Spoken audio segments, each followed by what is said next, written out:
جب میں لڑکیوں کے پاس موبائل فون دیکھتی تو حسرت کرتی کہ کاش میرے پاس بھی موبائل فون ہو۔ اس مقصد کے لیے میں نے اپنے جیب خرچ سے کچھ رقم بھی جمع کی، مگر میں نہ لے سکی کہ امی ابو نے اجازت نہیں دی۔ 1 سال بعد جب میں نے 8ویں جماعت اعزازی نمبروں سے پاس کر لی تو والد صاحب نے پوچھا، بولو نائلہ تم کو کیا تحفہ چاہیے؟ میں نے فوراً کہا، ابو جان مجھ کو موبائل فون لے دیجیے۔ وہ ایک باریکی سوچ میں پڑ گئے، لیکن پھر میرے شوق کو دیکھتے ہوئے انہوں نے میری خواہش پوری کر دی اور مجھ کو موبائل لے کر دیا تاکہ میں اپنی سہیلیوں سے بات کر سکوں۔ میں بہت خوش تھی چونکہ یہ چیز میری من پسند تھی۔ اس تحفے کو پا کر گویا میں ہواؤں میں اڑ رہی تھی۔ انہی دنوں اسکول میں گرمیوں کی چھٹیاں ہو گئی اور تبھی ہم سب نے ماموں کے گھر جانے کا پروگرام بنایا۔ ہم پہلی بار جا رہے تھے کیونکہ اس سے پہلے ہمارا کوئی خاص آنا جانا نہیں تھا۔ امی ابو اور چھوٹی بہن کے ساتھ میں کراچی پہنچی اور وہاں سارے عزیز بہت خوش ہو کر ملے، اور انہی میں شہزاد بھی تھا جو میرا سب سے خوبصورت اور خوش گرفتہ کزن تھا۔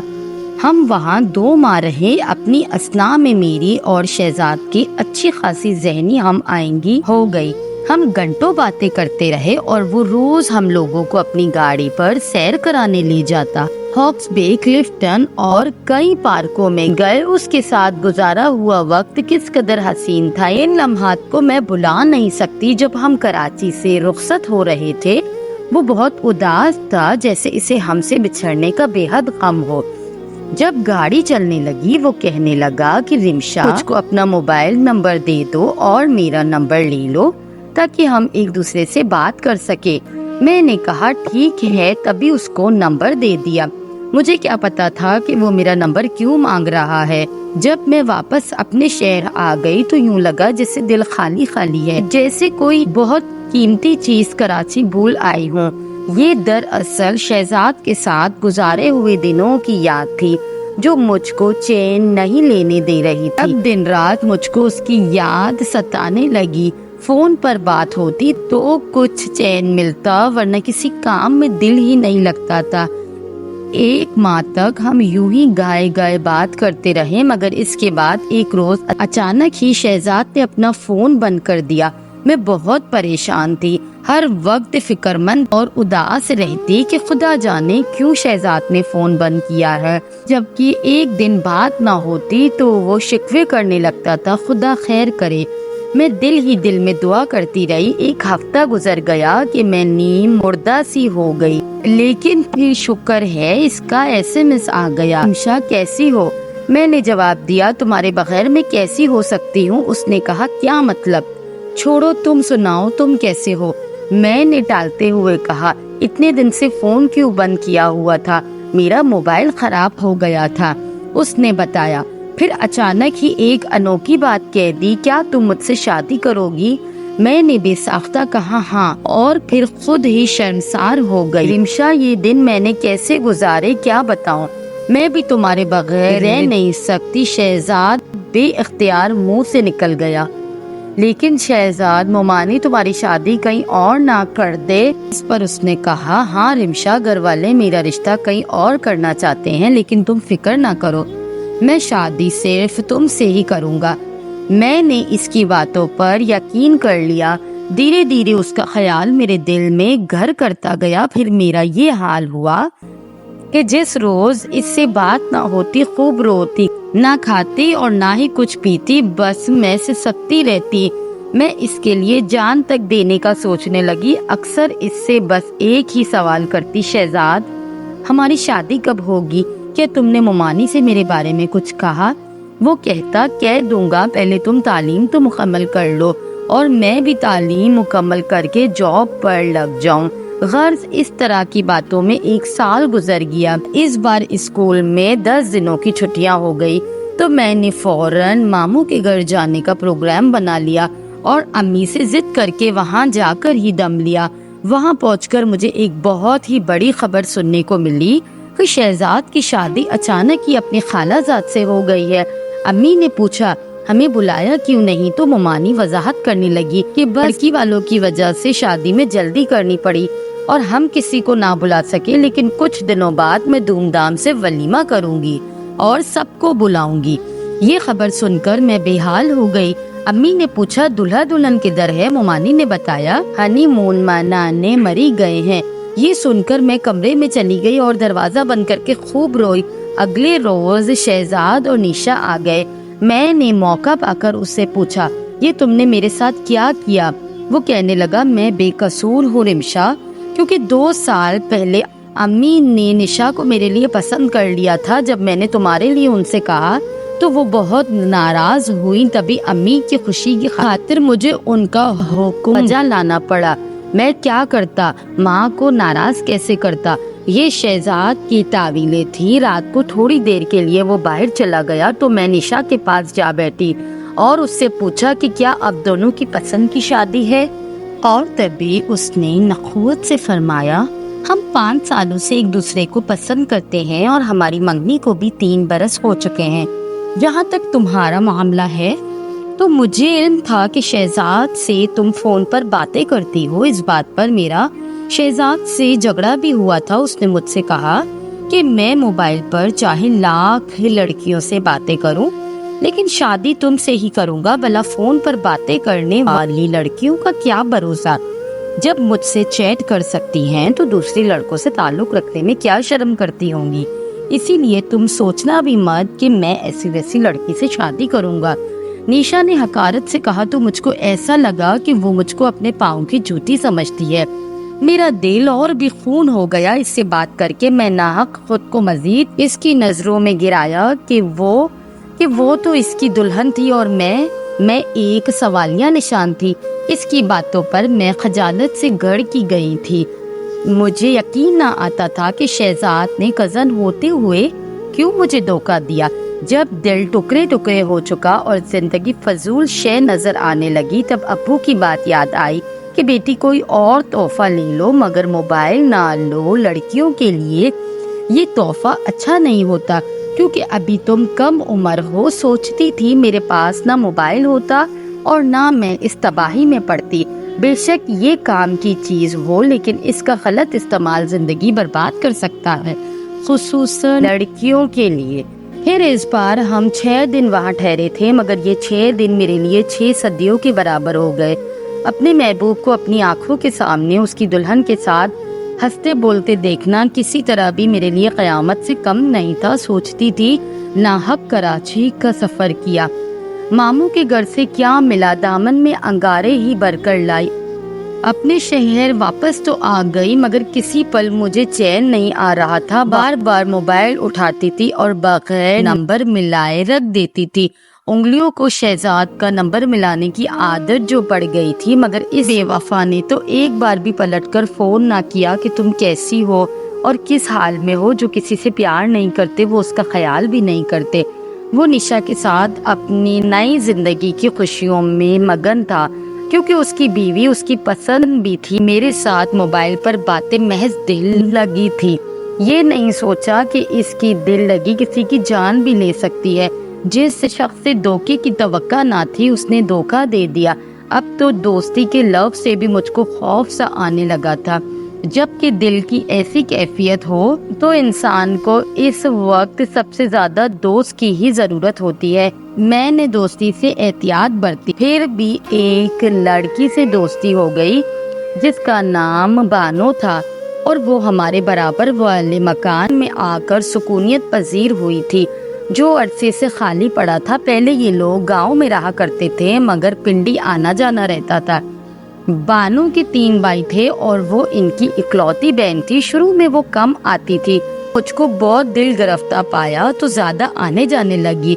پھر کچھ لوگوں کا خدا کی طرف سے کسی کا غم خسار کرنے کا ملکہ حاصل ہوتا ہے اور بانو بھی انہی لوگوں میں سے تھی۔ اس نے نہایت توجہ اور طریقے سے میرے دل کو اپنی گرفت میں لے لیا اور میں نے اس کو اپنا غم خسار ہی نہیں رازدار بھی بنا لیا۔ پھر اس نے مجھ کو تسلی دی اور پیار دیا تو میرے دل سے منو بوجھ ہلکا ہو گیا اور پھر میں بانو سے اس قدر مانوس ہو گئی کہ اس کے بغیر مجھے وقت کاٹنے لگا۔ وہ جب بھی آتی میں بے وفا شہزاد کی باتیں کرتی، یادیں دہراتی تو مجھے سکون مل جاتا۔ پہلے تو مجھے صرف اپنا دکھ ہی سب سے گراں لگتا تھا اور کسی اور کو بھی کوئی دکھ ہوگا یہ جاننے کی سعی نہ کی، لیکن جب بانو سے خوب قربت ہو گئی تو ایک روز اس سے رنجیدہ پا کر میں نے توجہ کی اور پوچھا، بانو تم بھی چپ رہتی ہو، بتاؤ تو صحیح تمہیں کیا دکھ ہے؟ پہلے تو اس نے ٹالنا چاہا مگر میرے اصرار پر بتایا کہ جن دنوں میں اسکول میں پڑھتی تھی اکرم بھی ساتھ پڑھتا تھا۔ وہ ہمارے پڑوسی چاچا انعام کا بیٹا تھا اور ہم بچپن میں اکٹھے کھیل کر بڑے ہوئے تھے۔ چونکہ ہم دونوں کا بچپن تھا اس لیے زندگی کی اونچ نیچ کے بارے میں اتنا نہیں جانتے تھے۔ یوں کہیے کہ بس ہماری دوستی معصوم سی تھی۔ میں نے میٹرک پاس کیا تو خالہ انگلینڈ سے آ گئی اور انہوں نے اپنے بیٹے عاصم کے لیے میرا رشتہ مانگ لیا۔ امی ابو نے فوراً ہاں کر دی۔ میں عاصم سے شادی کرنا نہیں چاہتی تھی، لیکن امی کی شدید خواہش تھی کہ میں خالہ کی بہو بنوں اور انگلینڈ جاؤں، لہٰذا ان کے آگے میری ایک نہ چلی۔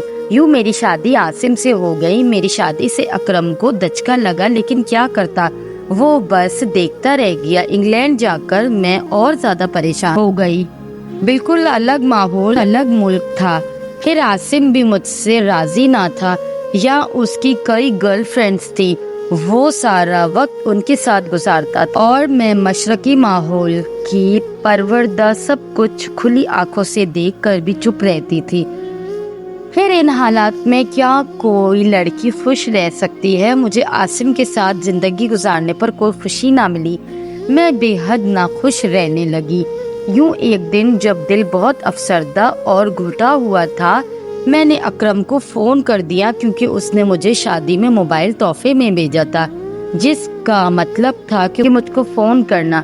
اب جب میں تنہا ہوئی اکرم سے فون پر باتیں کر لیتی، جس سے دل ہلکا ہو جاتا۔ ایسی باتیں چھپتی نہیں۔ ایک روز میں رو رو کر اکرم کو اپنے دل کا حال سنا رہی تھی کہ میرے شوہر نے وہ باتیں سن لی۔ بس پھر کیا تھا، اس نے خوب جھگڑا کیا۔ دراصل وہ مجھ کو طلاق دینے کے بہانے ڈھونڈ رہا تھا اور کوئی بہانہ اس کے ہاتھ نہیں آ رہا تھا۔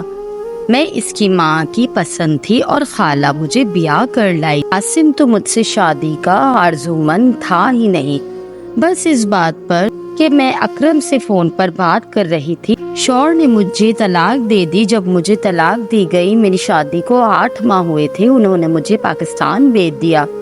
جب طلاق کی وجہ بتائی گئی تو میرے والدین بھی چپ ہو گئے۔ وہ کیا کرتے؟ طلاق کی وجہ سے ہر کوئی افسردہ تھا اور کوئی خوش نہ تھا، اور کوئی خوش تھا تو وہ اکرم تھا۔ تاہم میرے گھر والے اب اکرم کو سخت ناپسند کرنے لگے کہ جس کی وجہ سے مجھ کو طلاق ہوئی۔ اکرم میں ایک بہت بڑی خرابی تھی کہ اس کو میری عزت کی کوئی پرواہ نہ تھی۔ وہ ہر جگہ بیٹھ کر میری اور اپنی باتیں کرتا رہتا تھا، تاہم مجھ کو اس کی کوئی خامی نظر نہیں آتی تھی۔ بس ایک بات سوچتی تھی کہ اب تو مطلقہ ہو چکی ہوں، وہ جیسے بھی ہے اس سے پیار کروں گی، شاید اس کے ساتھ شادی ہو جانے سے زندگی سنور جائے اور میں پچھلا دکھ بھلا دوں۔ میرے لیے 2-4 رشتے آئے لیکن میں نے انکار کر دیا۔ اکرم کی والدہ بھی آئی مگر میرے والدین نے یہ کہہ کر انکار کر دیا یہ کوئی کام نہیں کرتا، لہٰذا ہم اس بے روزگار کو اپنی بیٹی کا رشتہ نہ دیں گے، جبکہ یہ زیادہ پڑھا لکھا بھی نہ تھا۔ اکرم اور میں کبھی کبھی ملتے تھے ان کے گھر کی چھت سے۔ ہمارے مکان کی چھت بالکل جڑی ہوئی تھی، لہٰذا جب سارے سو جاتے ہم دونوں اپنی اپنی چھت پر چلے جاتے اور باتیں کرتے۔ میں کہتی تھی اکرم مجھے نہیں لگتا کہ کبھی ہمارے گھر والے مان جائیں گے، وہ ہرگز تم سے میری شادی نہ کریں گے کہ تمہاری وجہ سے میری طلاق ہوئی ہے۔ تب وہ کہتا بانو تو پھر ایسا کرو کہ ہم گھر سے نکل کر شادی کر لیتے ہیں۔ بالآخر والدین نے اکرم کے گھر سے دوری کی خاطر وہ گھر بیچ دیا اور ہم لوگ یہاں آ گئے ہیں۔ پھر سارا دن بانو ہمارے گھر پہ رہتی، وہ مجھ کو اپنی ساری باتیں بتاتی۔ بانو کا ایک کزن پنڈی میں رہتا تھا جس کا نام ارسلان تھا، وہ بھی ان کے گاؤں کا تھا، لیکن بعد میں وہ شہر آ گیا اپنے نانا نانی کے پاس کیونکہ اس کے والدین ایک حادثے میں فوت ہو گئے تھے۔ پھر ارسلان کافی خوبصورت اور بانو سے عمر میں 5 برس چھوٹا تھا، تاہم دونوں کزن آپس میں خوب گل مل گئے اور ان کی دوستی ہو گئی۔ ارسلان چونکہ اکرم کا بھی دوست تھا، لہٰذا وہ بانو کے بارے میں سب کچھ جانتا تھا۔ وہ ہمیشہ اس کو یہی ہدایت کرتا تھا کہ بے شک تم متعلقہ ہو اور افسردہ بھی رہتی ہو، تاہم عقل سے کام لینا اور کوئی غلط قدم نہ اٹھانا، جو بھی قدم اٹھاؤ اپنے والدین کی رضامندی اور مرضی سے اٹھانا۔ ارسلان کا یہ اخلاص دوستی کے اور محبت کے جذبے میں تبدیل ہو گیا، لیکن وہ اس سے 5 برس بڑی، اس لیے ارسلان نے اس جذبے کو دل میں دبا دیا اور اس کے سامنے اظہار کی جرت نہ کر سکا۔ ایک دن ارسلان ہمارے گھر بھی آیا، تب اس نے مجھے بتا دیا کہ وہ بانو کو پسند کرتا ہے، مگر تاکید کی کہ یہ بات بانو کو نہ بتانا۔ تبھی میں نے سوچا کہ یہ کیسا بزدل ہے، پیار بھی کرتا ہے اور بانو پر ظاہر بھی نہیں کرنا چاہتا۔ کیسی عجیب سوچ تھی اس کی۔ ادھر اکرم کی امی مسلسل بانو کے والدین کو رشتے کے لیے منا رہی تھی اور منتیں کرتی تھی کہ بانو کا رشتہ دے دو۔ جب وہ نہ مانے تو اکرم مایوس ہو گیا اور اس نے بانو کو اکسایا کہ تم میرے ساتھ نکل چلو، ہم کورٹ میرج کر لیں گے۔ اس نے گھر سے بھاگ کر شادی کرنے کا منصوبہ بھی بنا لیا اور بانو سے کہا کہ فلاں وقت فلاں جگہ آ جانا۔ بے وقوف بانو اس کی باتوں میں آ کر مقررہ وقت وہاں گئی، مگر اکرم نہ آیا۔ جب وہ کافی دیر تک نہ لوٹی تو اس کے گھر والوں کو تشویش ہوئی۔ انہوں نے سن گن لی تو اکرم کے ایک دوست نے راز فاش کر دیا اور بتایا کہ بانو ریلوے اسٹیشن گئی ہے۔ وہ بھاگے بھاگے گئے، شکر ہے کہ وہ کسی اور گاڑی میں سوار نہ ہوئی تھی۔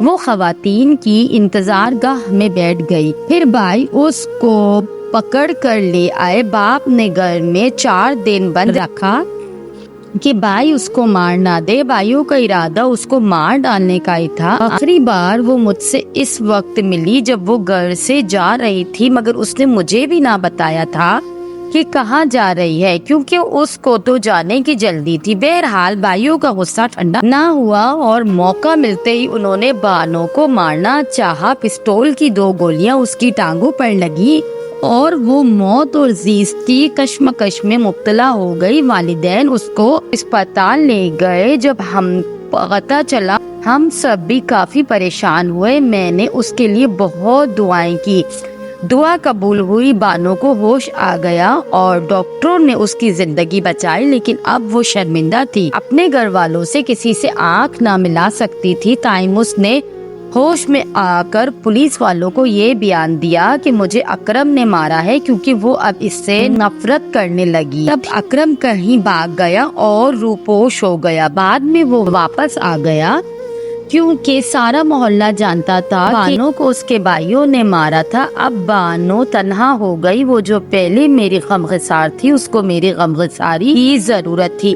میں گھر والوں کے خوف کی وجہ سے زیادہ اس کے پاس نہ جاتی تھی۔ اکرم نے بے وفائی کی، گھر والے اس سے نفرت آمیز باتیں کرنے لگے، وہ بہت زیادہ ڈپریشن کا شکار ہو گئی۔ ایسے میں ارسلان کے والدین آ گئے اور کہا کہ ہم اپنے بیٹے کے لیے آپ کی بیٹی کا رشتہ لینا چاہتے ہیں۔ وہ سبھی حیران رہ گئے کہ ایک گھر سے باغی ہوئی متعلقہ اور مضروب لڑکی سے ارسلان، جو کہ عمر میں بھی چھوٹا تھا، اپنے سے زیادہ عمر کی خواتین کو اپنانا چاہتا تھا۔ آخر کیوں؟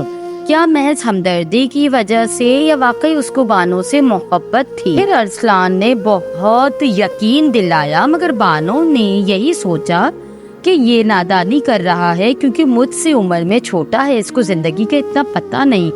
پھر اس نے انکار کر دیا، تاہم بانو کے والدین نے اس رشتے پر ہاں کر دی۔ ارسلان بہت خوش تھا، کہتا تھا کہ میں بانو کو اتنا خوش رکھوں گا کہ وہ ماضی کے سارے دکھ بھلا دے گی۔ شادی کی تیاریاں ہونے لگی تھی کہ کچھ دنوں بعد ہی سب کچھ الٹ ہو گیا۔ انگلینڈ سے بانو کی خالہ آ گئی اور کہنے لگی کہ ہم اپنی بہو کو لینے آئے ہیں کہ عاصم نے طلاق 1 بار دی تھی، 3 بار نہیں دی تھی۔ بہرحال پھر ان کا نکاح ہو گیا اور بانو کے گھر والوں نے یہی سوچا کہ اپنی گھر چلی جائے گی تو اچھا ہے، لڑکی پر ایک بار گھر سے بھاگی ہوئی کا لیبل لگ جائے تو لڑکی کے اس جرم کو کوئی معاف نہیں کرتا۔ بانو کو واپس بھیجنے کی تیاریاں ہونے لگی تو وہ کافی پریشان تھی۔ ارسلان بھی بے حد افسردہ تھا۔ وہ میرے گھر آئی اور کہنے لگی میں اپنے سے زیادہ ارسلان کے لیے دکھی ہوں کیونکہ وہ بے حد پریشان ہے، کہتا ہے کہ تم مجھ سے کتنی دور چلی جاؤ گی، اے کاش تمہاری خالہ نہ آتی اور ہماری شادی ہو جاتی۔ بانو کے جانے سے پہلے ارسلان نے اس کو موبائل لا کر دیا کہ مجھ سے کبھی کبھی بات کر لیا کرنا، لیکن بانو نے یہ کہہ کر قبول نہ کیا کہ موبائل ایک ایسا تحفہ ہے جس سے اکثر لڑکیوں کی زندگی برباد ہو جاتی ہے۔ بس اگر کسی لڑکی سے سچا پیار ہے تو اس کی عزت بھی بہت عزیز ہونی چاہیے کہ وہ آپ کی وجہ سے معاشرے میں بدنام نہ ہو۔ پھر بانو چلی گئی اور میں آج بھی سوچتی ہوں کہ اس کا غم مجھ سے بڑا تھا، لیکن وہ مجھ سے زیادہ حوصلے والی تھی۔ دعا کرتی ہوں کہ میری دوست بانو جہاں بھی رہے خوش رہے۔